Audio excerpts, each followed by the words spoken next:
Xursand bo'lib ketdim. 3 kun yig'labman o'zim, haqiqat bor ekan-ku deb. Men shikoyatim quloqlarimda eshitishi pastligi edi. Juda ham pasida eshitishlarim. Samarqandda bundan 8 yil oldin Samarqandda operatsiya qildirdim, lekin umuman o'zgarish sezilmadi.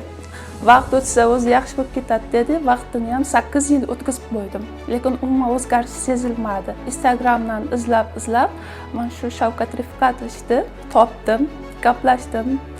Javob berdi hammasiga.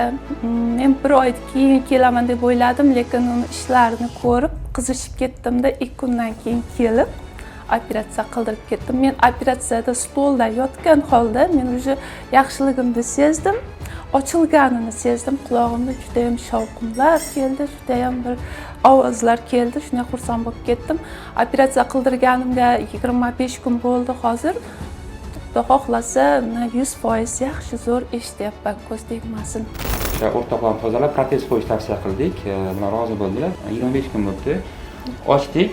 Ochganimizda parda butun edi. Biz qilish tomonidan ko'tardik pardani. Tagida o'sha qo'ygan tog'aylari yaxshi turmayotganligi aniqlandi. Ya'ni zo'r fiksatsiya bermayapti. Bu yoqdan qattiq yoq o'tmayapti. O'shani tozalab, o'rniga protez, teflonli protez qo'ydik. Operatsiya payti o'zida quloqlar ochildi. Hozir mana shuni ko'rib turibsan.